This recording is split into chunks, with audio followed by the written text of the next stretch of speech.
Welcome to another edition of the MMA Lock-Cast. I'm your host, Manpreet, aka MMA Lock of the Night, and your boy on social media at MMALOTN. This week, we're going over UFC Vegas 65, headlined by a heavyweight matchup between Derek the Black Beast Lewis and Sergey Spivac. Very fun heavyweight fight in the main event. Obviously, Derek Lewis always brings the pain when he's in the cage, but Sergey Spivac, a thriving prospect at this moment in time, and he's looking to notch his biggest win on the biggest platform that he's gotten to this date in his first UFC headliner. A couple other fun fights sprinkled out throughout the card. I believe in the light heavyweight division is where the co-main event takes place between Iwan Cutelaba and his opponent Kennedy Nzechukwu. Another interesting matchup there.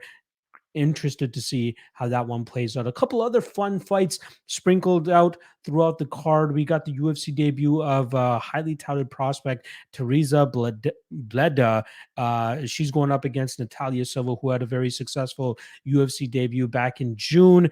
Brady Hiestand finally making his second walk to the cage after being out of the cage for over 2 years, or over a year at this point in time. Charles Johnson looking to make good on his second walk to the cage after falling to Mohamed Mokaev in his UFC debut. He goes up against Zalgas Zhumagulov, who's coming off an unfortunate loss in his last matchup against Jeff Molina. So fun fights sprinkled out throughout the card, like I said. But first, like we always do, let's get into the betting recap of the last event, and the hot streak continues for your boy. I know I lost half unit on the prior event, but things have been very good over the last 15 events. I believe we're 12-3 in the last 3 events. But big win in this last event for UFC 281. So let's start off with the losses, right? We started off the night with 2 losses. Didn't look like it was going to go the greatest, but then things started to turn around. So first fight of the night, we had the underdog shot on Nikolai Negumerianu, who went up against Carlos Ulberg. We saw the striking advantage right away for Carlos Ulberg, but I thought the durability of Negumerianu, as well as ability to keep his opponents on his heels, was going to pay off so that he can push Carlos up against the cage and get off on his shots from there in his grinding game. But Ulberg was able to flatline him early in that matchup, and we saw him get the knockout. So 1 unit loss there. Another unit loss on the dog of the night play, which was Julio Arce. He could not get it going against Montel Jackson. He did a good job in terms of keeping the fight upright, but he very much struggled with that distance, and it was hard to crash that pocket whenever Montel Jackson was throwing his counters. So Julio Arce gets dropped a couple times as well. Not the greatest performance from him, and obviously we have to rip up that ticket there. So a quick 2-unit loss to start the card. However, the train just picks up after that as we sweep the rest of the card. Next up was the fight against with Karolina Kovacevic going up against Savannah Gomez Juarez. 1.1 unit at -107, cashes for 1.03 units. Very close fight. It was a pick'em fight at the beginning. We knew it was going to play out very closely. I was happy to get the bounce in that aspect. I thought it was a close fight. I thought first round Carolina, second round Juarez, and then the third round, it was pretty much Juarez up until that stumble/knockdown that Carolina was able to nab about a minute and a half left in that fight. I think that was the ultimate difference maker. Upon rewatch, it looked more of a slip than an actual knockdown. They didn't count it as a knockdown, but I think it had a knockdown type impact on the judges, which is why Carolina ended up getting her hand raised there. So good win for us there. Could have gone either way. Happy that the bounce went our way. Another spot was a violence parlay that we had, kicking off with Frivola versus Azaitar. Fight doesn't go to decision there. I thought it was going to be Opman should that fight have finished inside the distance, but Frivola shows off his tremendous finishing power, and he gets his hand raised in front of his fellow statesman over there in New York. Good win for Frivola, but we cashed the fight doesn't go to decision.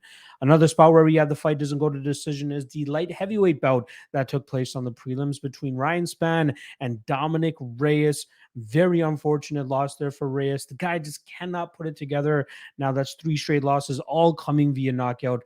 The guy seems like he cannot take any more damage. Ryan Spann, more submission victories on his record than KO victories, but given the durability issues of Reyes, we saw Ryan Spann put that power on him and get him out of there early. So 1.33 unit parlay at -133, cashes for 1 unit there. Very happy to hit on the violent spot in that fight. Next up, we had the lock of the night play, Dan Hooker, 4 units at minus 164 early in the week. And then I added a full other unit to make it a 5-unit lock of the night play at minus 145. That cashes all in all. I think it was plus 3.11 units, just one on Dan Hooker alone. Very happy with that. Played out how I thought it would. I thought there was going to be that early submission threat from Claudio Puelles, but within 10 seconds of that fight hitting the ground and seeing how calm and collected Hooker looked, I knew he was going to be fine. I just knew for a fact that he was going to be able to get out of those positions, then go to work on the feet like he did, and ultimately he gets that finish. I believe it was in the second round, but easy peasy. Probably turns out to be bet of the year, considering Dan Hooker probably should have been minus 400 in that spot. Happy that we were to get him at that minus 145, minus 165 range. Lock of the night play cashes as easily as I had made it sound in that how is he not a bigger favorite video that I dropped in the middle of the week last week. So hopefully most people are able to catch that and cash on that as well. The winnings keep moving on as we had 3 units at minus 209 on Chris Gutierrez, traversed the cage very well until he ultimately set up that beautiful knee up the middle, catches Frankie Edgar, puts him out cold, gets his hand raised, sends Frankie Edgar into retirement on a 3-fight knockout losing streak. Not the greatest of looks, but somebody has to move forward. Shout out to Chris Gutierrez. That's plus 1.44 units. And then lastly, co-main event, 1 unit at plus 100 and Zhang Weili to win inside the distance. That cashes, early success from Carlos Esparza with the grappling, but it was just a matter of time before Zhang was able to reverse those spots, get that weird, back / crucifix position, and then she was able to get that rear naked choke in and get the tap shortly thereafter. So big event, like I said, plus 5.58 units for a 42% return on ROI. Very happy with that performance for myself. Hopefully we can continue this hot hand going into UFC Vegas 65. And I already have 4 bets on the board for it, and it's only Monday of fight week, but given that I'm not on a 3-event winning streak or longer, the picks will be free. Unfortunately, the public won't get those picks until Friday. I'm sure the lines will be moving between now and then, but the people that do have them are the ones that are on the Patreon. So shout out to the roughly 350 members that we currently have on there. Appreciate every single one of you. We got the Discord popping as well, not to mention the best bets and props article, which is fully done and available for everybody. Not to mention, since there is a UFC off week next week, I'm going to jump into the UFC or Bellator 288 card this week as well. Obviously, the Patreon members will get first dibs on my breakdowns for that, but I will be looking to drop another MMA Lock-Cast episode for you guys later this week to cover Bellator 288. So keep your eyes peeled for that. But make sure you guys show your boy a little extra support by, hit that like, hit that subscribe, drop a comment.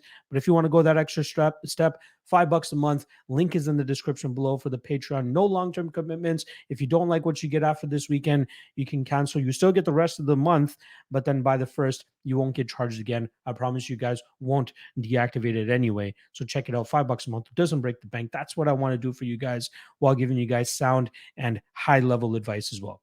All right.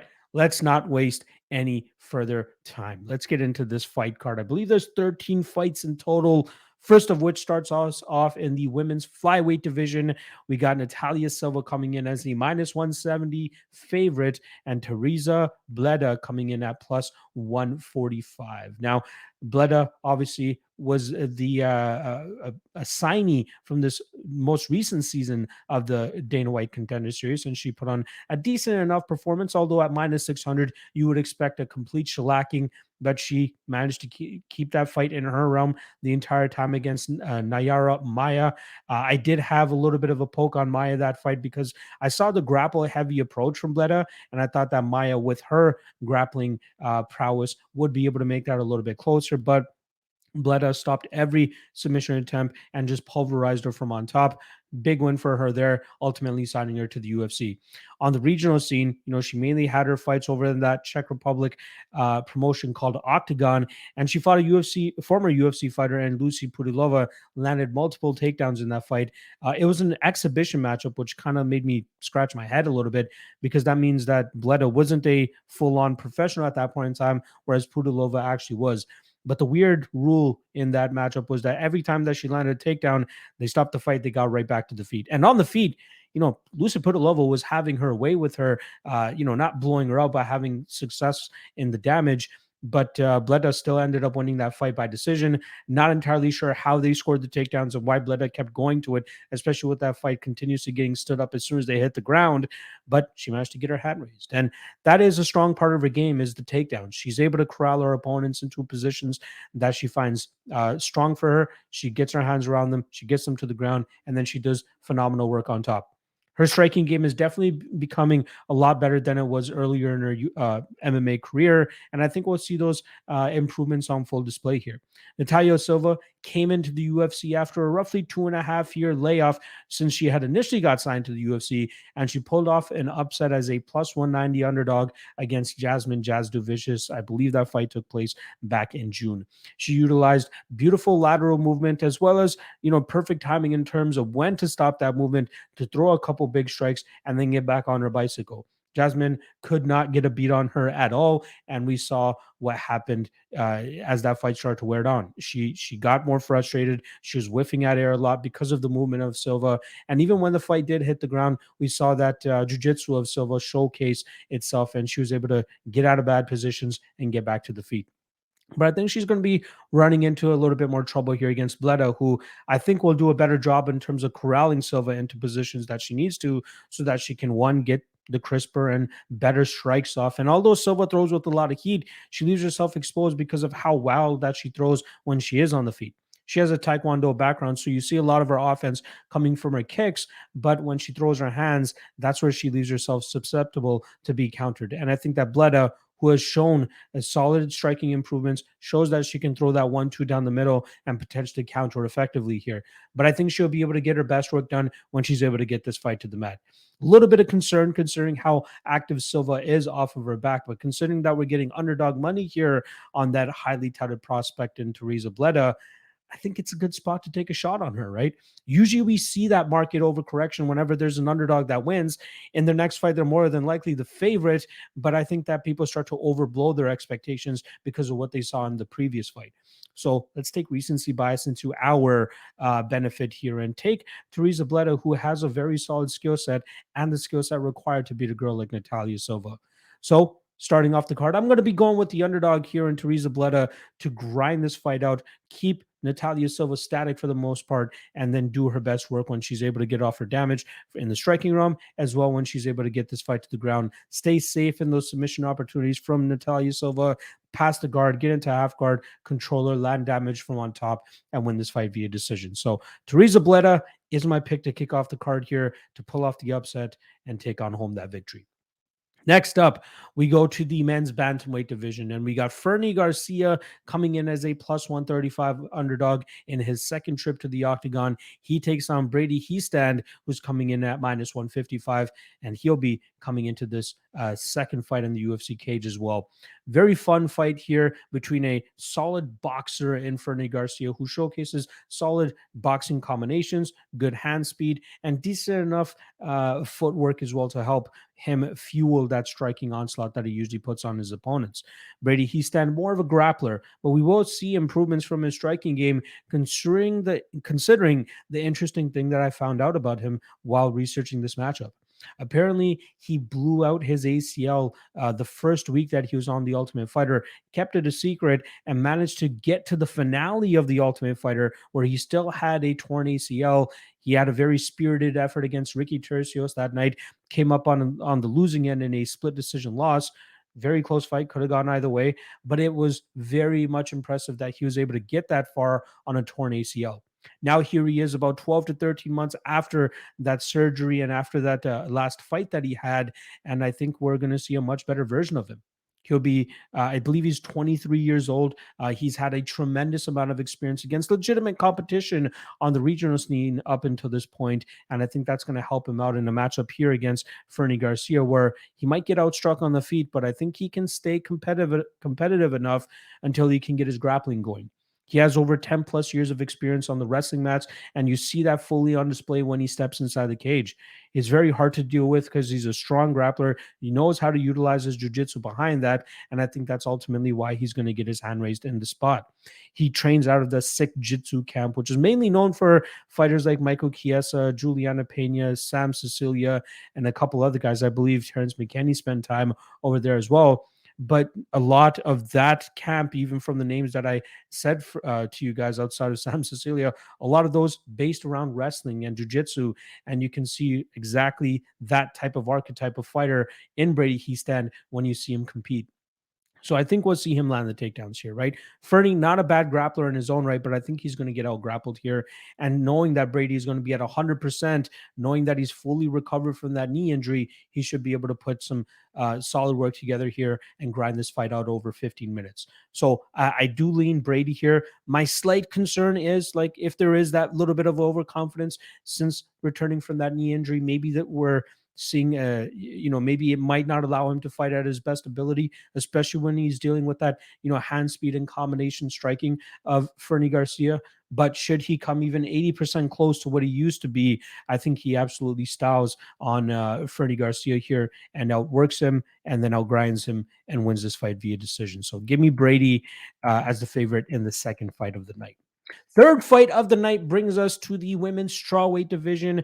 This fight is a very closely lined fight. We got Maria Oliveira coming in at minus 120. And then on the return here for Vanessa Demopoulos, we got plus 100. Clear striker versus grappler matchup here, as Maria Oliveira likes to use her size and her length to stay on the outside and pitter patter her opponents, similar to what she did against her last opponent in Gloria De Paula. Now, she did land a couple takedowns in that matchup where she was able to showcase her top game, but she does her best work when she's able to stay mobile and utilize her combination striking from the outside.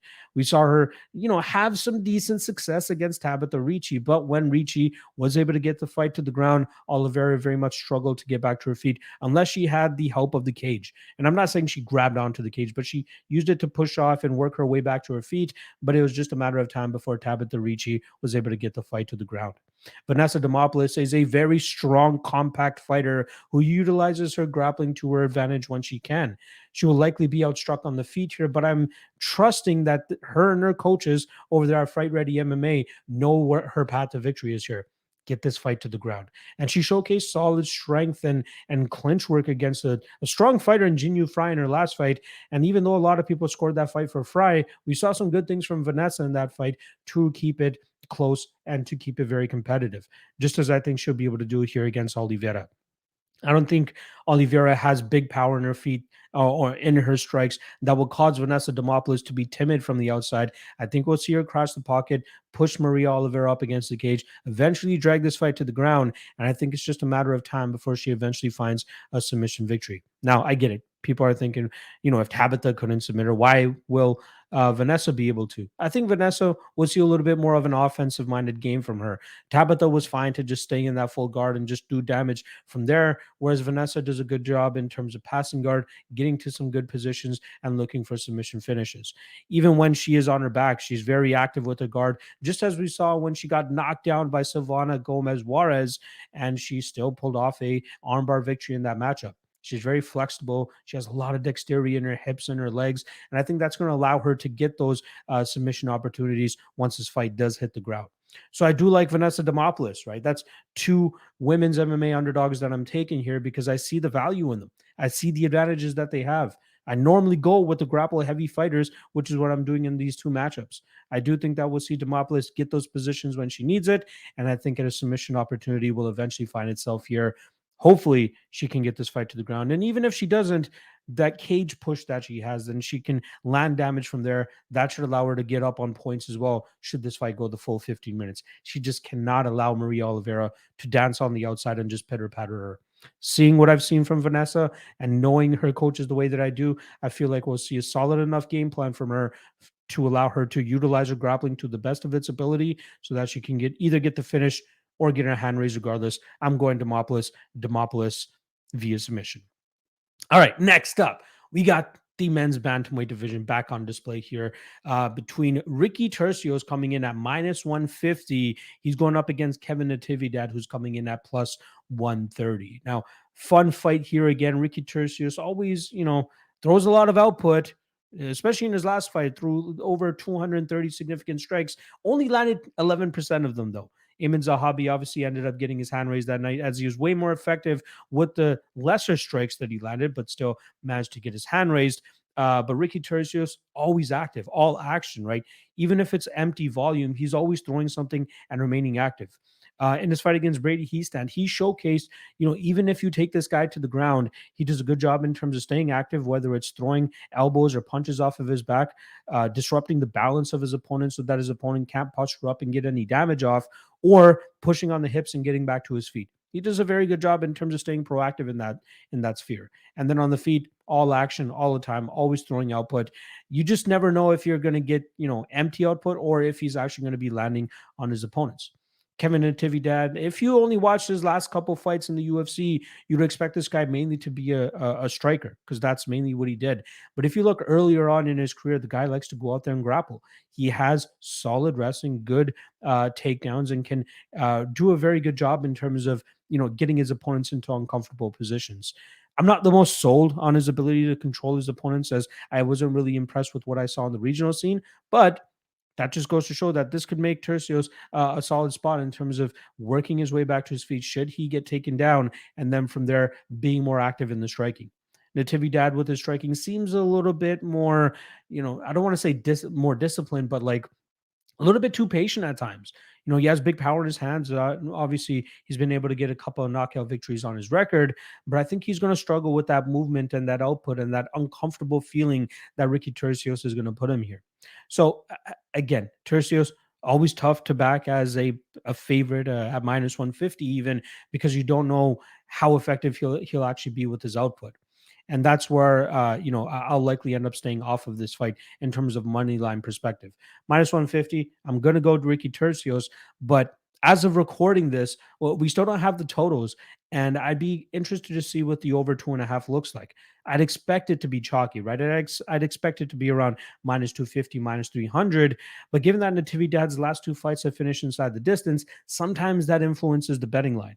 So if we can get minus 150, minus 160 on the over 2.5 in this matchup, I think that line is a steal. Both guys are solid with their durability. Obviously, Kevin Natividad got put up by Danabat Carrillo and Miles Johns in his last two fights, but I don't think that Ricky Turcios hits with that type of impact to cause this fight to finish inside the distance. And let's not forget, the Miles Johns fight, Miles grabbed that glove and, kind of brought him or pulled him into that big knockout punch that he eventually landed. So, a little bit of slyness there from Miles Johns to get that knockout victory. But I am going to go Ricky Turcios here. I think he outworks Kevin Natividad, stays on his feet, and then just puts too much volume on him for him to keep up. So I'm going to go Turcios and Turcios via decision. No bet there, though. Speaking of the aforementioned Miles Johns, he's going to be stepping into the cage as well in the bantamweight division in the next fight. He comes in as a minus 145 favorite against Vince Morales, who comes in at plus 125. Now, Vince was originally scheduled to fight Jose Johnson, who's a stylistically different approach, right? Jose uses his output and his length and his striking very well to keep opponents thinking, but Vince Morales is going to be the one that has the technical striking advantage in this matchup now with his new opponent. Miles Johns, a Fortis MMA product, and seemed to be a solid prospect when he first came into the UFC, but you see that his lack of, legit striking skills kind of hinder him because grappling seems to be his strong suit, but it really isn't coming to fruition in the UFC thus far. He struggles to get opponents down and struggles to keep them down. And if opponents are able to work back to their feet and showcase their superior striking, that's where you see John start to struggle a little bit, right? Natividad even had some success in the striking realm against him. It's just that Johns utilizes that range and his speed decently and his footwork. That's where some fighters see some trouble. But Vince, I think he is the better striker here. I think he'll be at a slight speed disadvantage, but as long as this fight starts to drag on and on, I think we'll see him be a little bit more successful with the combinations that he starts to land. If he can keep this fight upright, which I'm still not 100% sold on that he can, he'll likely be the one beating Miles Johns to the punch and landing more strikes, making it look better for the judges.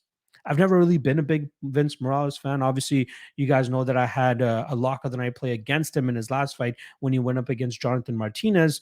But this is a far different opponent compared to, Jonathan Martinez. Miles Johns does not throw in the combinations nor utilize his range as well as a guy like Jonathan Martinez. So I'm going to go Vince Morales here. I think he outstrikes Miles Johns, keep this fight on the feet. I just don't have enough confidence in him to actually put my hard-earned money onto Vince Morales in the spot. So I'll go Vince via decision. Maybe the over 2.5 is another solid spot on here if it's around that minus 150 range. But I'm going to take Morales to win this fight via decision. All right, next up, this fight takes us to the women's flyweight division. We got Jennifer Maia coming in as a plus 150 underdog and minus 175 the return on Marina Moroz. Now, my struggles here in terms of wanting to take the underdog shot on Jennifer Maia come from the grapple heavy approach that Marina Moroz has been taking in her last couple fights. There is a little bit of recency bias, in my opinion, coming in on this line, which is why it's minus 175 for Moroz. But I really can't get to the betting window for Jennifer Maia, knowing that Moroz will likely be taking a grapple heavy approach. From on top, she seems to have good enough submission defense to ward off, I believe, that black belt from jiu-jitsu in Jennifer Maia. But I just love the tenacity that we see from Moroz, in her past several fights to get the fights to the ground and grind her opponents down from on top. On the feet, Moroz does enough to stay competitive, but I think that Maia might have the technical advantages there. But I just see that Moroz will more often than not shoot for the legs, look to get this to the ground, and that might ultimately be the deciding factor in this matchup. I want to bet Jennifer Maia, honestly, because I think that this fight should be closer to 50-50. But it's just, let's see how Moroz does against the step up in competition here against Maia. And if she can continue to go out there and utilize that grapple heavy approach. Her cardio doesn't look the best. Obviously, it seems like in the third round, it really starts to fall off. But she does more than enough in the first two rounds to get the judges to score those rounds for her and eventually get her hand raised by decision should she not get the finish. Jennifer Maia, not super deadly in that third round, so I don't think we have to worry about too much should Moroz start to slow down in that last frame. But again, at minus 175, I can't bet on somebody who has that narrow path to victory. And if they can't get it off, Jennifer Maia likely beats her to the punch in the striking realm and likely takes it on the scorecards should it play out that way. But the pick is going to be Moroz. I think if she keeps up with that grapple heavy approach, it will pay off for her only to a certain level. Is Jennifer Maia at that level? We'll find out this weekend, but I'm not going to put my money on the line to find out either way. All right, next up, we go to the flyweight division here for the men's. We're going to be talking about Charles Johnson, who comes in at minus 155, and Zhalgas Zhumagulov, who comes in at plus 135. Now, the last time we saw Zhalgas in the cage, he lost a kind of a controversial decision to Jeff Molina, who is a similarly, type of fighter to Charles Johnson in the fact that he likes to utilize his hands, likes to utilize combinations in striking. And I think ultimately the judges saw the damage that he was landing compared to the damage / control that Zhalgas was getting. Now, Zhalgas showcased, a spirited effort in terms of getting that fight into the clinch realm where he could utilize his superior power, look for takedowns, which he wasn't really able to get often, and then just try to control that fight. And then when they're out at distance, utilize big strikes to try to, convince the judges that he's landing damaging blows, even if it's landing on the guard of his opponent. He came out like a man on fire against Manal Kape early in that matchup. He paid for his troubles, ended up getting finished there. Charles Johnson, came to the UFC as the LFA flyweight champion. He had a tremendous fight against Carlos Mota in his last LFA fight, where he ended up finishing him in the 5th round of that matchup. Back and forth matchup, but it was a speed and a striking advantage, which ultimately got him on top and got him that finish.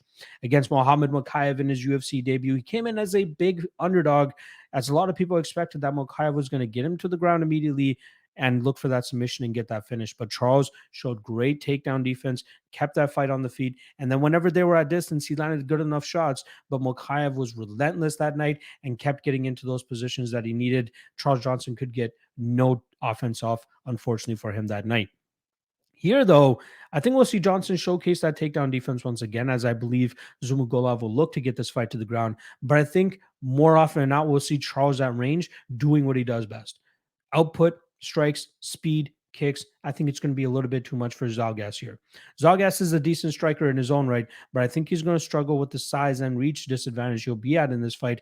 And not to mention, like I said, the speed is going to be too much here. Charles is so quick with his combinations and his kicks and his punches that I think it's going to be hard for Zalgas to get a beat on it. So I don't mind Charles around that minus 155 range. I think he'll keep this fight upright. I think he'll keep it in his realm. I think he'll outstrike Zalgas here and take home a decision victory. I really like him in this spot. Like, I'm not going lock of the night deep on him here by any means, because I still want to see him go up against this level of competition before I have, even higher expectations and confidence in him. But this seems like a stylistic matchup where he should be able to style on Zalgas on the feet, ultimately winning that fight via decision by output and volume alone. So let's go Charles Johnson. Johnson by decision. Not a bad spot at minus 155 either. All right, next up, we got Jack Della Maddalena making his return to the cage here in the welterweight division at minus 450. He's going up against Danny Hot Chocolate Roberts, who's coming in at plus 360. Now, Danny Roberts coming off that unfortunate loss to 40-year-old Francisco Trinaldo. Danny Roberts, the much better disciplined fighter and good combinations compared to Trinaldo, but he could not get out of the way of the big shots, ultimately getting hurt on numerous occasions. Good for him and his durability, the fact that he didn't get finished, but it just was not a good look that anytime that Trinaldo landed on him, it seemed to hurt Roberts in that matchup. Now, Jack, very good combination striker of his own. I do think that these guys are a little bit closer in terms of skill level, in terms of the striking than the odds indicate. But I think it's just the durability issues that Danny Roberts has that's going to cause him issues time and time again. And that's why I think we'll see Jack touch him up, eventually find that knockout, probably first or second round. I'll be interested to see what the fight doesn't go to decision odds look like, as I think that they'll roughly be around what Jack Della Maddalena's money line is at. And, just to be on the safe side, it might be smarter to parlay the fight doesn't go to decision rather than that Jack minus 450, because if Jack wins, more than likely it comes inside the distance, right? You can even take Jack inside the distance whenever that line drops. But, Danny Roberts could throw a wrench in that plans. He has decent enough power in his hands and his kicks that if he catches Jack, it could be night-night for Jack as well. So, I like Jack here. I think he wins. I think he's parlayable, but I want to try to find a better way to approach it, whether it's the inside the distance on Jack straight up or the fight doesn't go to decision overall. Jack has great combination striking. He's very fluid, has big power in his hands, has good kicks as well. But Danny can, strike with him too. It's just his durability that we have to worry about. So Jack inside the distance. I completely understand why you're going to parlay him. Go for it. But look for the fight doesn't go to decision if you can get a similarly lined spot.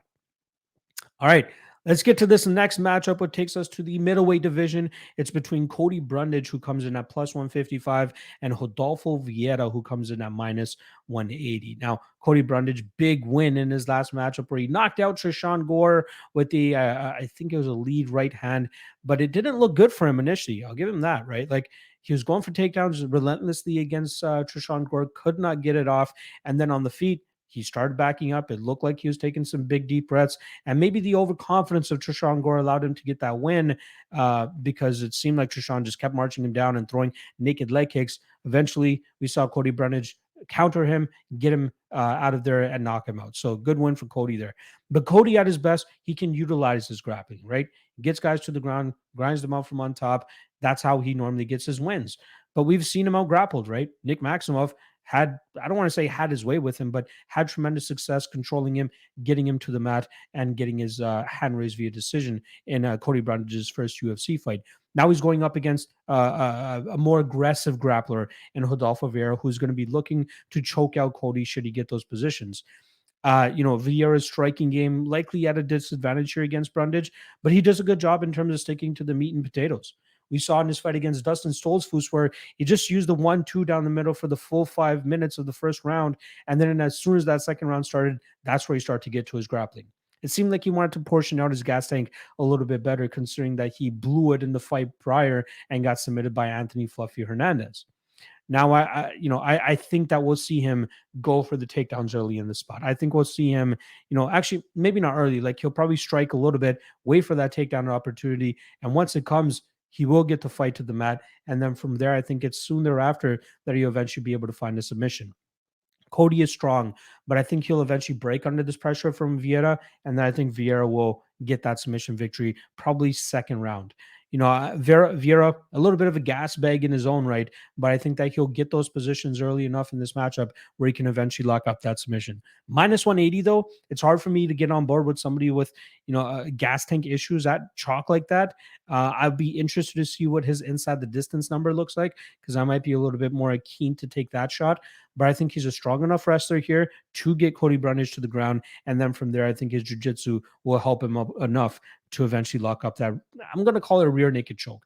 I think he'll eventually get the back of Brundage here and sink in that choke and get that finish. So let's go Rodolfo Vieira to get a submission victory here.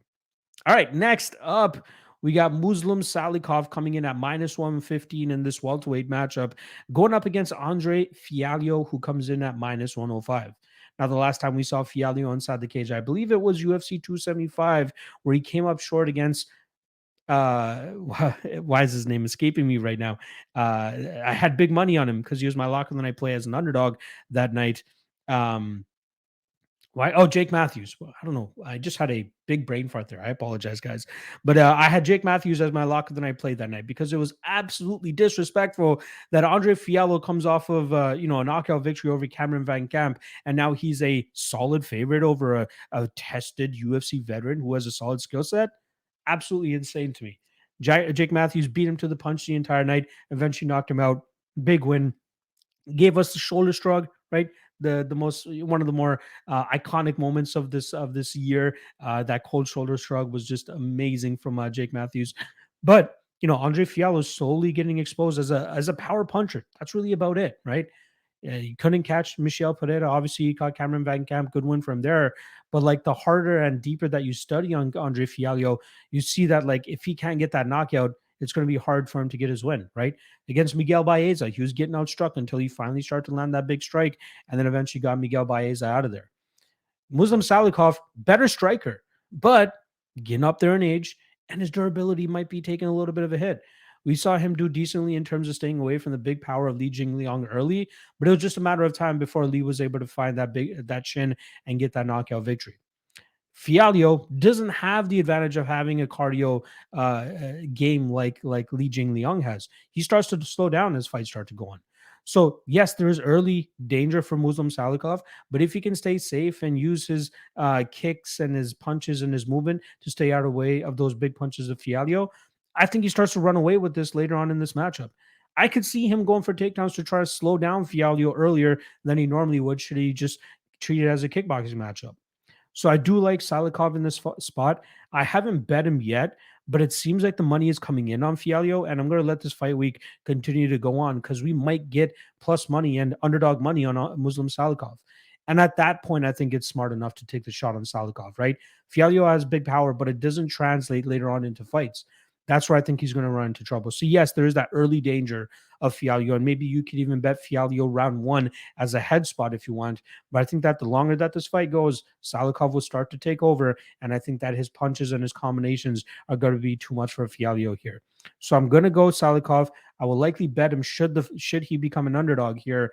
But age and early speed disadvantage is my big concern here. He could absolutely get starched early here, but just trust that in the long term in these types of matchups, you'll likely be up, especially if you're getting underdog odds on the better overall fighter here, who in my opinion is Muslim Salikhov. So let's go Salikhov and Salikhov by decision. Next up, we got a heavyweight fight on tap here as Chase Sherman was scheduled to fight Josh Parisian a couple weeks ago. Unfortunately, on fight day, Parisian has to pull out, and they pull in Waldo Cortes-Acosta to step in here. I believe he fought on October 29th. Now here he is 2 to 3 weeks later stepping in to fight Chase Sherman. He went all 3 rounds against Jared Vanderaa, where he used a superior striking and leg kicks and damage to outwork Jared Vanderaa, and he could even land a couple takedowns so that he could secure that win. Here against Chase Sherman, he could do the same thing, right? Obviously, he has to worry about the big power of Chase Sherman early, but I think that Waldo does a good job in terms of moving about the cage, staying at a safe enough distance, and utilizing a full MMA game to get his hand raised. When you look at his earlier fights, even before coming onto the Contender Series, you see him using takedowns and using a full MMA game, which is not something you usually see from a heavyweight. You see them either just grapple or just strike to try to knock out their opponents. But Waldo does a good job in terms of incorporating both parts of the MMA game so that he can get his hand raised. And I think that this is a spot where he can absolutely do that. I think we'll see him strike with Chase Sherman for a little bit, and then eventually look to get this fight to the ground where he can grind him out from on top. Chase at times seems a little bit helpless from his back, which is why I like Waldo in the spot. So I'm going to be going Waldo. I think Waldo grinds him out over 15 minutes and wins this decision. But, I'm still waiting for the line to be widely available. At minus 175, I'm in. I'll go 2 units on him there, but I'm just waiting for this line to open up some more before I get my action down on it so that you guys can actually tail it, right? I'm not one of these guys that just puts out plays that other guys can't tail. I like sticking with money lines. I like sticking with the over-unders. Every so often, I'll throw in that inside the distance or another funky parlays piece. But for the most part, I want these plays to be tailable, and I'm waiting for Waldo to become tailable on more sports books before I drop him as a pick. But Waldo is the play inside the distance. All right. That brings us to our co-main event of the night, which takes place in the light heavyweight division. We got Iwan Cutelaba coming in at plus 145, minus 170 the return on Kennedy and Nzechukwu. Interesting fight here. It seems that Iwan Cutelaba, whenever he fights a fighter of the frame of Kennedy and Nzechukwu, he more often than not comes out on the short end of the stick, right? Ryan Spann able to get him out of there. There was another big opponent that Johnny Walker, another guy that he couldn't get out of there. But Cutelaba, when he is on, he can showcase that fight like he had against Devin Clark, where he's able to land takedowns, able to outwork him in those spots, and just stay grinding on him. Kennedy Nzechukwu is a guy that can succumb to that type of game, right? We saw Nikolai Negumereanu beat him with a similar type of game, and I think that Cutelaba is a better wrestler than Negumereanu. Kennedy and Nzechukwu, if he can catch that neck of Iwan, because Iwan gets a little bit desperate at times and leaves his neck out of there, similar to what Ryan Spann was able to snatch up. Yes, the danger is there. But if Cutelaba can land those takedowns and continue to grind on him, I don't know if Kennedy will be safe enough or confident enough that he can march back from an early deficit. He will likely have the striking advantage, but he just does not do a good enough job, in my opinion, in terms of establishing that range. I think he's going to struggle to keep Cutelaba off of him, and I think that Cutelaba will land takedowns time and time again to get the win here. I need to see Cutelaba beat this frame of a fighter first before I go out there and trust him to do it, right? Like I said earlier, Ryan Spann caught that neck. Johnny Walker able to get the finish as well via submission. Kennedy, similar frame, he could possibly find a submission too, but I just don't have the confidence in him yet, as I still believe that he gets a buy on a lot of his physical attributes rather than his actual skill set attributes. So I'll go Cutelaba by decision here. I just can't get to the betting window as of yet. All right, we're about to break down the main event of the evening, but I always like to take this time to remind you guys to hit that like and subscribe if you haven't already. Drop a comment below. Let me know what you're thinking for this card. Let me know if you have a lock of the night for the card and what it could potentially be. And otherwise, if you want to take a step further and support your boy even more so that I can continue to do this thing on a full-time basis for you guys, drop endless amounts of content for you guys to be more than prepared for every single UFC event coming up, the best way to do that is check out the Patreon. $5 a month. Link in the description below. No long-term commitments. You don't like what you get, you can cancel right away. You get the rest of the month for free still, or not for the $5 that you already paid, but you won't get charged on the first again unless you unsubscribe. So appreciate all the 350 members that we currently have on there right now. Hope to get that number back up to 400 as well. But there's a reason the vast majority of people stay with your boy, because they love what I bring to the table. All right. Main event here, we got minus 195 on Sergey Spivac in his first ever UFC main event. He's going up against Derek Lewis, who comes in at plus 165. Now, Derek Lewis on a little bit of a slump, right? Got knocked out by Tai Tuivasa and Sergey Pavlovich in his last couple fights. So, as it would be whenever Derek Lewis goes on a little bit of a skid, he ends up being the underdog in his next fight.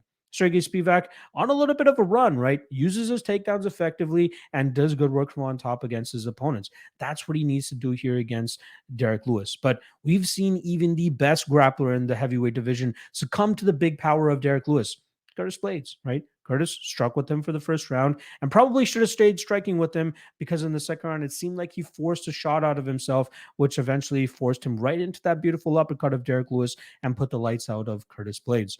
Derek Lewis will always have that knockout ability, and he will always be at a skill disadvantage no matter who he goes up against. But it's that fight-ending power that is so hard for a lot of fighters to keep up with, right? Sergey, he might have early success here, and logical thinking would make you believe that if he has early success, he will likely have late success. But he might get a little bit sloppy the later that this fight goes, right? If first ever 5-round fight, it's going to be hard to take down Derek Lewis time and time again while trying to avoid that big power that he brings to the table. But once he gets the fight to the ground, I have no doubt that he'll be able to keep that top position. He could even get that big, full mount, and he could possibly get some shots off from there. But Derek Lewis has proven to be hard to keep down no matter your skill level. I want to side with Sergey Spivac here because again, he's always, Derek Lewis is always going to be at a skill disadvantage. But I just feel at a certain point that Derek is going to land that big shot here on Spivac. Spivac's not going to like it. He's going to turtle up, and we'll get another Derek Lewis knockout victory. I'm just not confident enough to bet on it. So I'm going to go Derek Lewis by knockout in this spot. But I do not at all encourage going all in on Derek Lewis in this spot. Sergey Spivac is the much more talented fighter here. He has way more paths to victory, and should he get those takedowns early and often, he should be able to cruise and he might be able to find a finish. So I'll be looking at maybe the under 3.5 as an alternate total, maybe the under 2.5 as well. But as a straight up pick, I'm going to go Derek Lewis and Derek Lewis by knockout for no fact other than that power will never go away. And we've seen Spivak cracked in the past and fall to that power. Derek Lewis, that heavyweight knockout gauntlet, he's still at the top. One of the top guys, Francis Ngannou and him, one of the hardest hitters in the division. Can Spivak get past it? We'll find out. I personally don't think so. I'm going to go Lewis by knockout. Just no money on it myself. All right, that is a wrap on the breakdowns. Appreciate everybody checking out the show as always. I hope you guys are happy with the fact that I'm dropping these every Monday now, and I hope to stick to that schedule. As I said earlier in the podcast as well, look out for the Bellator 288 MMA Lock-Cast episode, which I'll be dropping in the next couple of days. Research has begun on that. There's one spot that I like in particular that I'll likely make a big play on, but a lot of question marks as I don't know a lot of the opponents that these guys are facing, but I'll be doing that research very, very shortly. So make sure you guys tune in for that. Bellator breakdowns won't be a regular thing, but it's mainly because there's no UFC event next week, so I might as well just take my time to research the Bellator fights upcoming for you guys. Appreciate all the love and support as always. Hit that like and subscribe if you haven't already. If you want to take that extra step, hit up the Patreon, $5 a month. Love you guys if you guys do that. Love you even if you don't.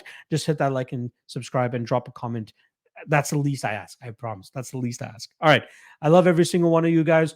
We'll see you back on Thursday for propping you up with Cody over on the All-Star. Friday Ultimate Wayne Show, still lining up my guests for that. And then it's an early card this week, 1 p.m. Eastern start time for the prelims. So the Fight Day live chat will likely go down at 10 a.m. or 11 a.m. Eastern on Saturday. I'll let you guys know for sure on Friday what time it's going to go down. Love you guys. Appreciate you guys. Good luck on your best this week. Peace out.